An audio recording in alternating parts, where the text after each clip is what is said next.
Well, hello there, Space Monkeys. Welcome to Political Fight Club. I'm Robert Durden, and in this episode, we're going to be talking about how Joe Biden could not suck, but he is. And there's some things that he could do to make the world a much safer place from nuclear weapons. And he's not doing those, and in fact, he is breaking yet another campaign promise that he made, where he was talking about how he would not ever use nuclear weapons preemptively. He would only use them for deterrence or for defensive purposes or in retaliation to a nuclear attack. And according to Common Dreams here, he is reneged on that. Another campaign promise broken, and we're all a whole hell of a lot more unsafe because of it. Now, the second part of this, I'm going to talk about what he could do via executive order, is he could reform command and control and make it so that the president isn't the sole person that has the ability to, quote-unquote, push the red button. You know what I'm saying? What he could do unilaterally is make it so that you would need multiple people, 4 or 5 people, to actually launch nukes. And if he did so, he could make the world a whole lot safer.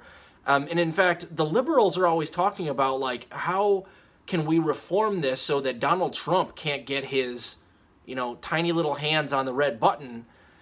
Yeah, of course, I don't want Donald Trump to be responsible for the red button pushing, and I don't want Biden to be responsible either with his shaky Parkinsonian hand. You want him to be the one responsible for deciding whether or not we should launch nukes. I don't think any of these people, I don't think any one person in general should have that responsibility put on them. It should be a decision, if we're going to do it, which I don't think we ever fucking should. It should be a decision made by at least a couple of other people in unison, and Joe Biden can change that by himself. I've been referencing that multiple times on my show and on JB's show. We talked about this. It's something he could do basically via executive order. We'll cover that second. So let's read to you here quickly from Common Dreams. Jake Johnson, this came out yesterday.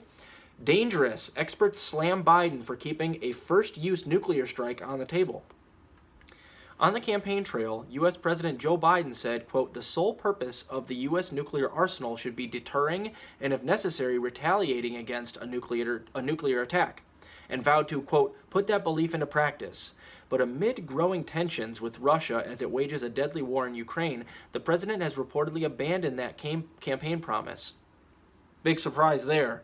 I want to see Cenk Uygur come out and defend Joe Biden's right to solely have the responsibility over that red button. That would be hilarious to hear him defend, wouldn't it? Vote blue no matter who. Anyway, opting instead to leave in place a policy embraced by his predecessors that allows for the use of nuclear weapons in response to non-nuclear warfare, including conventional, chemical, biological, and cyber-related attacks. The Wall Street Journal reported Friday that Biden's, quote, new decision made earlier this week under pressure from allies holds that the fundamental role of the U.S. nuclear arsenal will be to deter nuclear attacks, a subtle but significant shift from his campaign stance. Quote, NATO allies have been particularly nervous about shifting to a sole purpose doctrine, the journal noted, quote, fearing it could weaken deterrence against a conventional Russian attack on the alliance. Nuclear disarmament advocates and experts expressed alarm at Biden's choice to ditch his campaign pledge, arguing the move keeps the U.S. wedded to a dangerous first-use nuclear posture.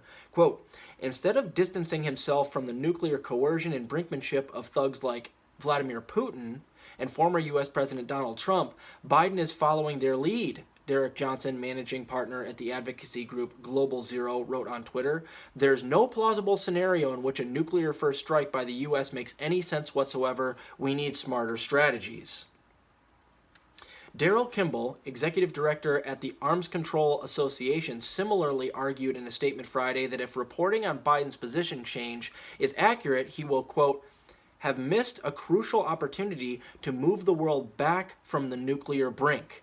Putin's deadly war against Ukraine, his nuclear saber rattling, and Russia's policy that reserves the option to use nuclear weapons first in a conflict with NATO underscore even more clearly how extremely dangerous it is for nuclear-armed states to threaten the use of nuclear weapons in response to non-nuclear threats.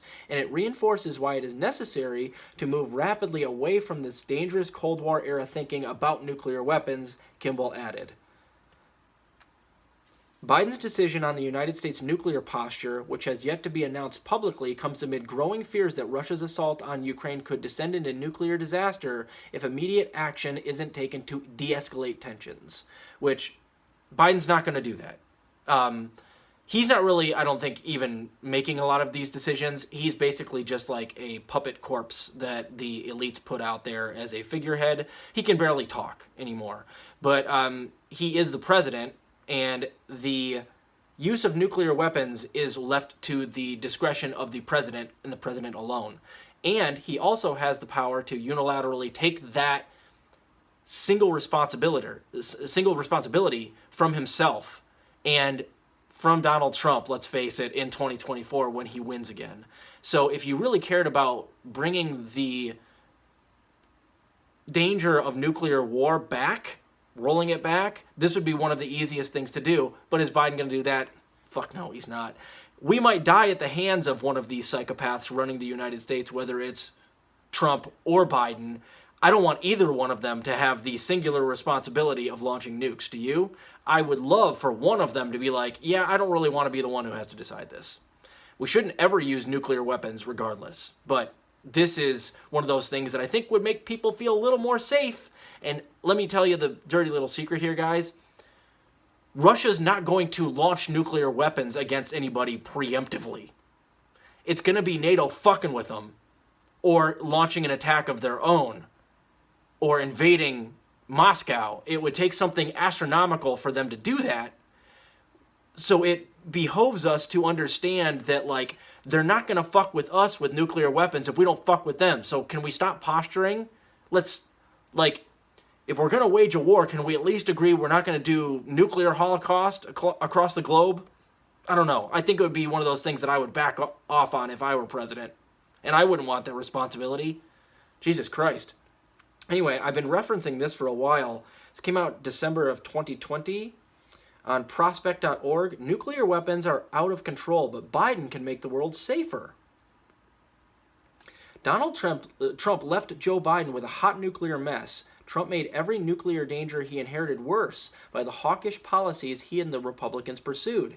Iran is accelerating its civilian nuclear program. North Korea is expanding its nuclear military capabilities. They are not alone. Every one of the 9 nuclear-armed states is building new weapons, yet Trump destroyed or abandoned crucial security agreements restraining these dangers and started or accelerated a half-dozen new weapons for missions we don't need with budgets we can't afford. Fortunately, there's a great deal that Joe Biden can do on his own in the first few days and weeks of his presidency.